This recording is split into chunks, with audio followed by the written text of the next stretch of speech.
everybody, Logan here. Today we are talking about something that I didn't even know was happening until just a couple days ago, and that's a THQ Nordic Showcase 2022. Why are we talking about this? One, it's a showcase, and I was taken aback. I was like, whoa, it felt like a game showcase. You're like, I bet you're saying, what? No crap. Okay, stick with me here. Lately, we've been getting all these cinematic games, these wonky indie games that nobody asked for, these narrative driven, or these over the top, super budgety, cinematic Last of Us style. It, it, they're not fun. Yeah, okay, cool, you're getting this stuff, but you know, it's nice to actually see video game showcase with video games.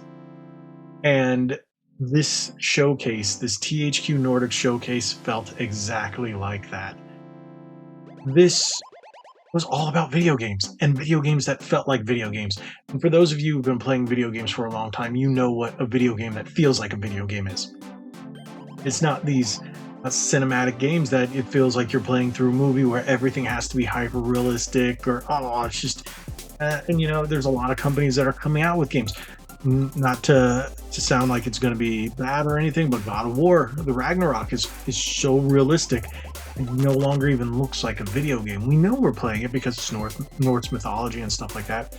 And then you get games like the Dark Pictures games, or like the Quarry, or even ones that are trying to be fantasy, but they put too much real world crap in it, like Forspoken. It just, people are like, and it's just not just me, a lot of us just, what happened to video games? What happened to just video games? And again, I know that sounds weird, but this hit hard. Now, at the end of it, I was pretty shocked. I was like, wow, this is definitely what I wanted in a video game showcase that I haven't seen in a long time, and I didn't even know I wanted. So the showcase starts out with two sizzle reels. The first one is from a developer called Handy Games. It was 7 games that'll be playable or at Gamescom. The next one was a sizzle reel that goes into basically covering the upcoming showcase that we're about to watch. Then we have the two hosts, Ella Asili Wood and Richard. She was gorgeous, by the way. I'm not going to say anything about that. I was like, oh wow. That's neither here nor there. But getting into the show, it was amazing. Like I said, it had games for everybody. One thing that we saw a lot of was strategy type or RTS type games. I was pretty surprised we saw at least about what was it? 1, 2, 3, about 4 of those. So I thought this was pretty cool. It had games for everybody. There were PC games, there were console games. It ended with, at first I was like, oh, there's really not much here directed towards kids. And then the last game of the main showcase was definitely for kids. So I was like, wow, this has stuff for everybody. So I'm going to give you my picks of the show. I'm going to cover a little bit of each of those, and then I'll tell you about some of the others that they announced. But the biggest one for me, and it's the reason why I watched the show, was AEW Fight Forever. They did a trailer that had Britt Baker and Tony Schiavone play as Britt Baker versus Adam Cole, which, if you understand, they're a couple in real life, so it was kind of funny. But Tony Schiavone, they had this whole thing going in AEW. If it's funny, it was funny. The trailer leaked a little while ago, maybe about a week or so, on Twitter, but there was no place to find it on YouTube that I couldn't find it.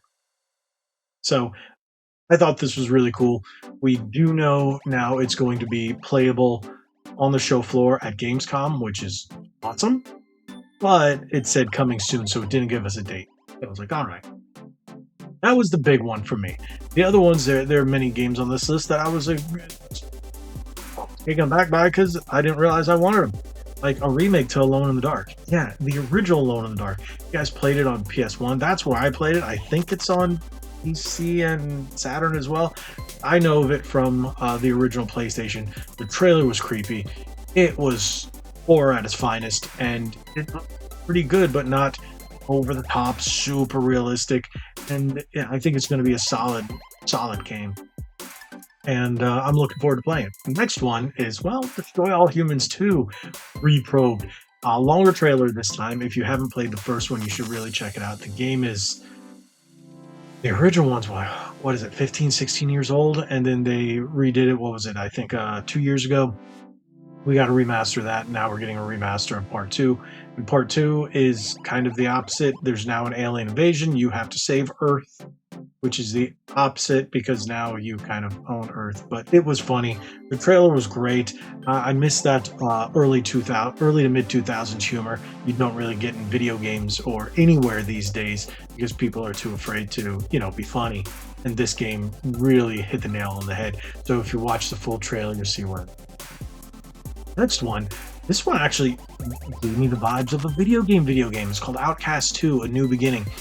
And looks like a platform shooter, but you have jetpacks, you have these wingsuits, you got all kinds of stuff that you don't usually see in video games anymore because video games aren't as fun. They don't try as many things. It's fun for those of you who I guess get what I'm saying. It's hard to say, but they don't do things like this anymore. And if they do, they usually put them in multiplayer games like Apex or stuff like that.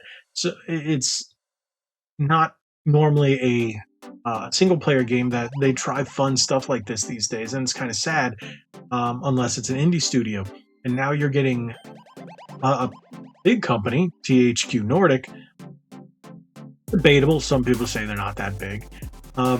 Because they're not the original THQ and it's Nordic Games, but whatever. I think the games have been pretty solid so far, and this game looks just like another banger, and I really want to play this one. Now, for those of you who know me or have watched the channel, I like racing games. So there was a game called Wreckfest that came out. I want to believe that this next game called Recreation is in the same series. He didn't say anything, but it's really cool. You build just these giant raceways, almost like adult Hot Wheels tracks, but you use real world stuff, and it's crazy what you can do. There's no licensed cars in it, but the game just looked great. It looked fun. It reminded me of that Burnout, what was it, Burnout 2, Burnout 3, where you can crash into each other and stuff like that. It looked really fun, and I'm like, I will be getting this one. Next one also has some racing elements, and it's called Stuntfest World Tour. But the thing is, you can go in and out of vehicles in almost like a parkour movement, which I thought was pretty nifty. Now, there is a weird thing that they're doing with a playable interactive streamer demo. I wasn't 100% sure what they were getting at and how they were saying it, or if there's going to be a beta. That didn't come across very clear to me, but it's a whole thing that they're doing with it. And then tomorrow, maybe I think it's a beta. I'm not 100% sure how it's working, but it looked like it could be some fun. Worth a shot. I don't know if it's going to be a free to play or whatnot. Don't know, but I'm definitely going to give it a shot. And the final game after, well, I guess you could say after we saw everything, we saw AEW, and then they saved. I'm shocked that they didn't put AEW last, but they put SpongeBob, the Cosmic Shake. There is your big kids-friendly game. To be honest, I had no clue they were still making SpongeBob games. I didn't know SpongeBob was still a thing. It's funny because I went to Universal Studios last night as of recording, and there's a SpongeBob store there, and I was like, I've always walked by, I didn't think SpongeBob was still a thing. I was never into it. My sister was. My wife isn't. She was like, I never got into it. But apparently SpongeBob is still a thing. So if kids, like SpongeBob, here you go. And it's a new platformer. So yeah, platforming goodness. How rare is it that we see a new platformer these days? So that's what I'm saying when we're getting video games for everybody and all kinds of games. And it actually feels like video games instead of that ultra realistic, ultra grimy, everything has to be post-apocalyptic or so realistic or modern issues. Bleh. Fun video games of all kinds of genres. Just video games to play. And the coolest thing was, if you stayed till the end of the stream, they did this little thing where it's like, we announced all these, and they did it over the number. It said 26, and then you had South Park Digital Studios come up, and I was like, wait, did they? Oh, they just announced the new South Park game. So THQ Nordic, instead of, because the last one was Ubisoft, now we know it's going to be put out by THQ Nordic. I'm really looking forward to that. I love the South Park games. Can't wait to see what the new one's going to be. I reported on it a while ago. Might be a first-person shooter. Might be this. Might be that. Who knows? But I'm really looking forward to seeing what a new South Park game is. I've always liked South Park. I enjoyed the games. Back on the Nintendo 64, a lot of people didn't like it. I even like Chef's Love Shack and all those crazy ones, even though they were pretty bad. Hey, the last ones were really good. So hey, yeah, those were the, I guess you could say, my picks, the ones that I thought really stood out. But there were other titles. Let me go over a couple. We had the remake to Gothic. We had Jagged Alliance 3. I didn't even realize there was a 2, but hey, I do have Jagged Alliance 1. Never played it.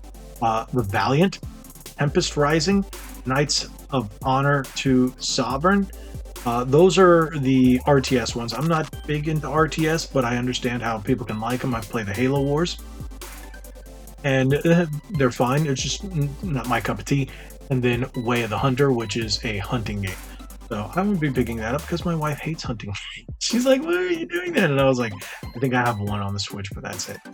But it was first-person hunting. And so, yeah, like I said, no matter what you like, there's all kinds of stuff. I would say go back and watch the entire thing because it's awesome.